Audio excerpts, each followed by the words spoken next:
حالانکہ اندازہ کریں وہ محمد صلی اللہ علیہ وسلم جو فرما رہے ہیں ان ربی یطعمنی و یسقینی، میرا رب مجھے کھلاتا ہے پلاتا ہے۔ روایت میں ہے کہ آپ کے لیے آسمان سے کھانا گرم، کیا کہتے ہیں اس برتن کو جس میں کھانا گرم رہتا ہے؟ ہاں، گرم برتن کے اندر بند آسمان سے کھانا اتر کر زمین پر آتا ہے اور گرم رہتا ہے، اور آپ اس میں سے کھایا آپ نے، اور جتنا کھایا اتنا کھا کر اس برتن کو آسمان پر واپس بھیج دیا۔ آپ نے فرمایا اگر میں اس کو باقی رکھتا تو نہ یہ کھانا کبھی ختم ہوتا نہ کبھی سڑتا، کھاتے رہتے ہمیشہ کے لیے اس میں سے۔ جنت کا کھانا تھا، نہ ختم ہونے والا ہے اور نہ خراب ہونے والا ہے۔ سوچو، غور کرو، جن کے لیے آسمان سے کھانا بند ڈبے میں تیار اترے، ایسے نبی تین مرتبہ بھوک کی شدت سے مسجد جا رہے ہیں اور نماز پڑھ کے اللہ سے کھانا مانگ رہے، اور پھر اگر پوچھ رہے گھر میں کھانا آیا کہ نہیں آیا، پھر مسجد میں، پھر اگر پوچھا، پھر مسجد گئے، پھر اگر پوچھا، 3 مرتبہ کے بعد چوتھی مرتبہ میں کھانا آیا ہے۔ کیوں؟ آپ کو اس کی کیا ضرورت تھی؟ آپ یہ بھی کہہ رہے ہیں میرا مجھے کھلاتا ہے پلاتا ہے۔ اللہ نے آپ سے یہ بھی کہا ہے ہم آپ سے رزق آپ کو ہم دیں گے، ہم آپ سے روزی کمانا نہیں چاہتے، پھر آپ یہ کام کر رہے ہیں کیوں؟ اپنی امت کو دعا کے ذریعے مسائل کے حل کی تعلیم دینے کے لیے اور اپنے آپ کو اللہ کے سامنے محتاج ظاہر کرنے کے لیے، ورنہ آپ صلی اللہ علیہ وسلم نے بادشاہت والی نبوت کا انکار کر دیا تھا کہ مجھے یہ بادشاہت والی نبوت نہیں چاہیے، مجھے فاقہ والی نبوت چاہیے تاکہ میں عاجز ہو کر تجھ سے مانگوں۔ اس زمانے کے اسباب تو مسجد میں آنے سے روک رہے ہیں، اور اس زمانے میں لوگ عام طور سے سمجھتے تھے کہ ہمارے مسائل کا حل مسجد میں ہے، جا کے اللہ سے کہو مسجد میں۔ اس لیے میرے دوستو عزیزو، اپنی نمازوں پر یہ مشق، کوئی حاجت پیش آئے 2 رکعت پڑھ کے اللہ سے مانگیں، اس یقین اللہ میری حاجت میرا عمل پوری کریں گے، کیونکہ اصولی بات یہی ہے، ہمارا نعرہ یہی ہے اور ہماری دعوت یہی ہے کہ اللہ کی قدرت وعدوں کے ساتھ ہے، وعدے حکموں کے ساتھ ہیں، اسباب کے ساتھ قدرت بھی نہیں ہے، وعدہ بھی نہیں ہے۔ اس یقین پر خود بھی آؤ، دوسروں کو بھی اس یقین پر لاؤ۔ اس کے لیے تعلیم کے حلقے ہیں، تعلیم کے حلقوں کا میں نے راج عرض کیا تھا کہ تعلیم ایمان اور وعدوں کے یقین کی تجدید کے لیے ہے اور اسباب کی تردید کے لیے ہے، کہ ہم اسباب سے نہیں پلتے، اسباب کی تردید کے لیے تعلیم ہے۔ اس لیے اسباب کی دنیا میں جانے سے پہلے تعلیم اور اسباب کی دنیا سے واپس آنے کے بعد بھی تعلیم، کہ تمہارے سبب میں جانے اور سبب سے واپس آنے کے لیے دونوں وقت تعلیم ہونی چاہیے، صبح اور شام۔ صبح شام کی تعلیم اس لیے ہے کہ اسباب کی تردید کر کے جاؤ اسباب میں، اور اسباب سے نکل کر آؤ واپس تو پھر اسباب کی تردید کرو۔ اسباب کا انکار، تعلیم کا مقصد اسباب کا انکار ہے، اسباب کی تردید ہے، اسباب سے نہیں پلتے۔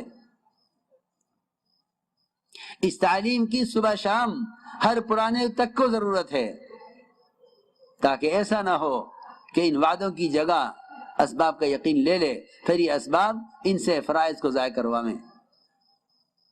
اسباب کی تردید کے لیے تعلیم ہے، اور وعدوں کے یقین کو تازہ کرنے کے لیے تعلیم کے حلقے ہیں۔ اصل کام یہ تھا، میں نے رات بھی عرض کیا تھا تفصیل سے، کہ علی رضی اللہ تعالیٰ نے گھر میں داخل ہو کر جو سب سے پہلا کام کیا ہے وہ یہ کیا کہ یہ جو کچھ اللہ نے دیا ہے یا اپنے نبی کی زبان پر جو وعدہ تھا اس وعدے کو پورا کیا۔ یہ تعلیم ہے، اپنی کمائی کی شکل نہیں بتائی آ کر، بلکہ اللہ کے وعدے کا پورا ہونا بتایا کہ میں اپنی کمائی کی شکل کا اور کوشش کا انکار کرتا ہوں، صرف اللہ کا وعدہ ہے جو اللہ نے میرے لیے پورا کیا ہے۔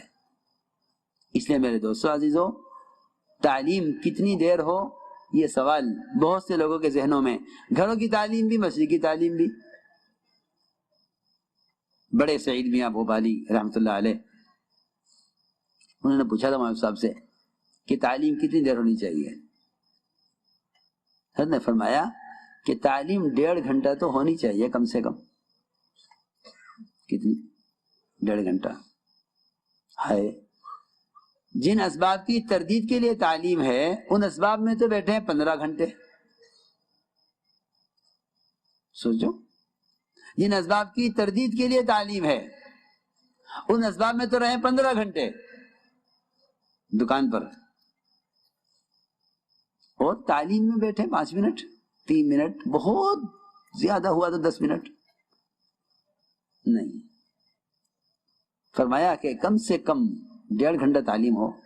سعید بھائی نے عرض کیا کہ حضرت میں جماعت میں نہیں پوچھ رہا، میں تو مقام کی پوچھ رہا ہوں. حضرت فرمایا میں مقام کی نہیں کہا کہ میں تو مقام کی نہیں، میں جماعت میں نہیں پوچھ رہا ہوں، مقام کی پوچھ رہا ہوں. حضرت فرمایا میں مقام کی بتا رہا ہوں، جماعت میں تو 3 گھنٹے تعلیم ہوگی،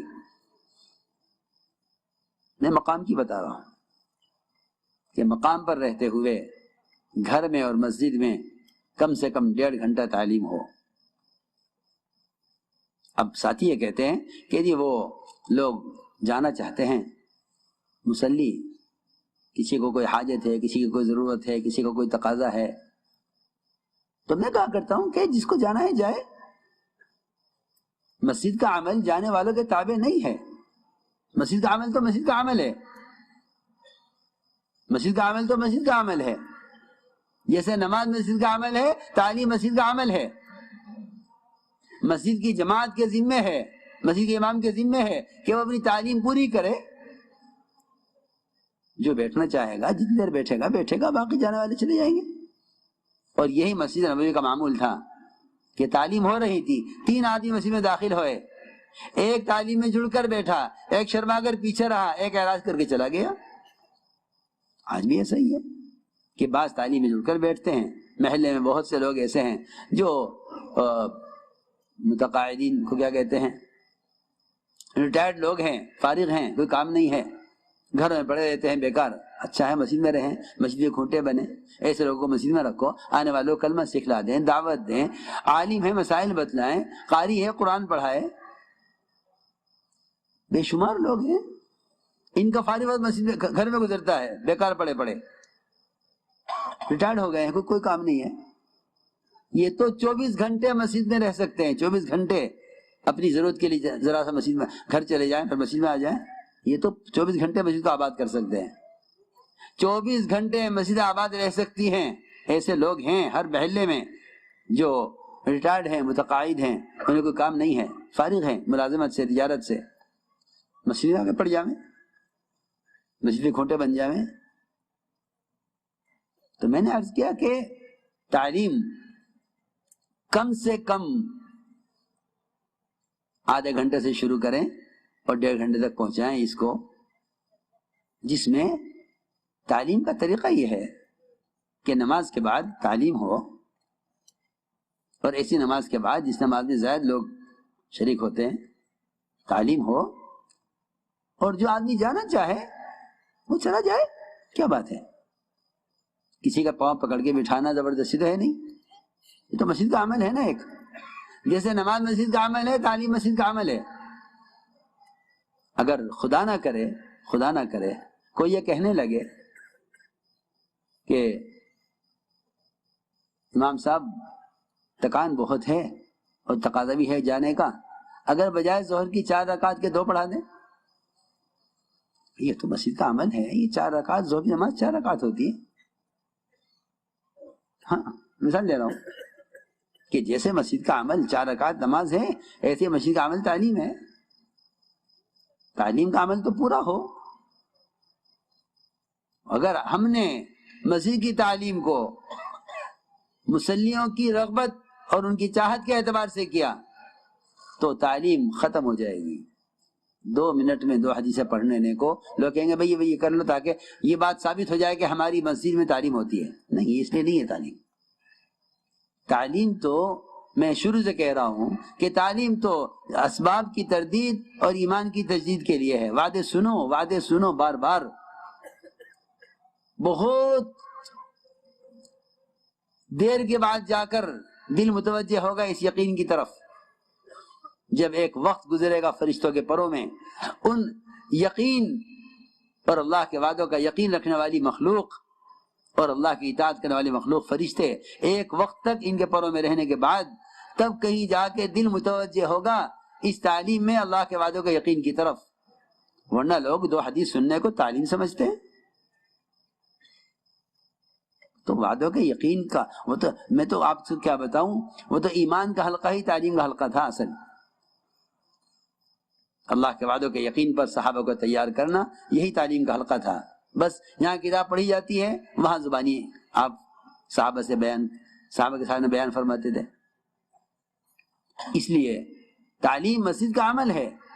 مسجد کا امام، مسجد کا کہ کام کرنے والا ساتھی جو بھی تعلیم کرائے وہ تعلیم کرائے. جو بیٹھے ہیں وہ بیٹھے ہیں، مسجد کی جماعت پوری شرکت کرے تعلیم میں. جب تعلیم مقامی کے بتا رہا ہوں، جب تعلیم پوری ہو جائے تو اب مشورہ کر لیں کہ بھئی کون ساتھی مسجد میں رہے گا اور کن کی جماعتیں بنا کر محلے میں ملاقاتوں کے لیے بھیجیں. یہ 2.5 گھنٹے کی محنت ہے. تعلیم کا متصل ہو، دوسرا وقت ہو، لیکن تعلیم مسجد کی پوری ہونی چاہیے اور مسجد کی جماعت پوری تعلیم میں شرکت کرے. جب تعلیم پوری ہو جائے مسجد کی، اس کے بعد پھر مسجد کی آبادی کی محنت ہو جس وقت بھی ہو. لیکن تعلیم موقوف نہیں ہے محلے کے لوگوں پر کہ بھئی لوگ جانا چاہتے ہیں تعلیم بند کرو، ایسا نہیں ہے. ہاں جو بھئی بلکہ کہتے تعلیم کرنے والا 10 منٹ 15 منٹ 20 منٹ بعد جب دیکھے کہ بھئی لوگوں کو اندازہ ہو جاتا ہے لوگ اٹھنا چاہتے ہیں، کہہ دے کہ بھئی تعلیم تو ابھی جاری رہے گی. کسی کو اگر کوئی شدید ضرورت ہے تو وہ جا سکتا ہے، کسی کو باندھ کر بٹھانا تو ہے نہیں. یہ ہے طریقہ تعلیم کا. اور اس میں بھی اس بات کا پورا لحاظ رکھا جائے کہ صبح کی تعلیم میں نکلنے والی جماعتیں صبح کی تعلیم میں منتخب احادیث ہی پڑھیں. اور جتنے بھی مراکز ہیں ساری دنیا میں، ان تمام مراکز میں جماعتوں کی روانگی سے پہلے منتخب احادیث ہی پڑھی جائے. جیسا اس وقت بھی ان جماعتوں کی روانگی سے پہلے اس وقت بھی پونا گھنٹہ 1 گھنٹہ تعلیم منتخب حدیث سے کی گئی، اسی لیے تاکہ اللہ کے راستے میں نکلنے سے پہلے اللہ کے راستے میں نکلنے کے فضائل، آداب، لا یعنی سے بچنے کے فائدے اور لا یعنی باتوں کے نقصانات، یہ ساری اللہ کے راستے میں پیدل چلنے کے فضائل، خدمت کے فضائل، یہ سارے فضائل ہر مرکز میں، ہر اجتماع میں جماعتوں کی روانگی سے پہلے منتخب احادیث تعلیم کر کے مجمع کو اس کے لیے تیار کیا جائے کہ اللہ کا راستہ کیا ہے اور اس میں نکلنے کے آداب اور طریقے کیا ہیں، اس کے فضائل کیا ہیں. چنانچہ ہمیں چاہیے کہ ایک دن اپنے مقام پر فضائل اعمال مع فضائل صدقات، ایک دن منتخب احادیث، ان دونوں کتابوں سے تعلیم کا برابر اہتمام کیا جائے. جو جماعتیں اللہ کے راستے میں نکل رہی ہیں وہ جماعتیں صبح میں 3 عمل کریں گے. پہلا عمل قرآن کو صحیح کرنے کا حلقہ جو انتہائی ضروری ہے، اور دوسرا عمل اس کے بعد صبح کی تعلیم میں منتخب احادیث تعلیم ہو، اس کے بعد سیاسی بات کا مذاکرہ، یہ صبح کی تعلیم میں. ظہر کے بعد کی تعلیم میں فضائل اعمال مع فضائل صدقات اہتمام سے پڑھی جائیں، اور ان کے ساتھ ساتھ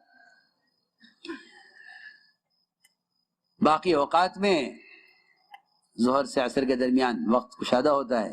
ظہر آدھے وقت تعلیم ہو اور آدھے وقت میں آپس میں سیکھنا سکھلانا ہو، جس میں نئے ساتھیوں کی سبحانک اللہم درست کرائی جائے، ثنا سکھلائی جائے، تحیات یاد کرائی جائے، درود شریف سکھلایا جائے، نماز کے موٹے موٹے مسائل بتائے جائیں، وضو کا طریقہ بتایا جائے، یہ مسنون دعائیں یاد کرائی جائیں. اللہ جزائے خیر دے علماء اب جماعتوں کے ساتھ نکلنے لگے ہیں، حرکت میں آ گئے ہیں اللہ تعالیٰ، اس لیے کہ اصل قائد یہی ہیں. اگر جماعتوں کے ساتھ علماء ہیں پھر تو پوری جماعت پر ایسی محنت علماء کریں گے کہ ان کے ذریعے سے جماعتوں کی تربیت ہوگی، تعلیم ہوگی، انہیں صحیح نماز پڑھنا آئے گا. بلکہ میں تو کہا کرتا ہوں کہ علماء اگر محنت کریں جماعتوں پر تو ایسی محنت علماء کے ذریعے ہو سکتی ہے کہ ان میں سے ہر ایک واپس آ کر نماز پڑھانے کے قابل ہو جائے.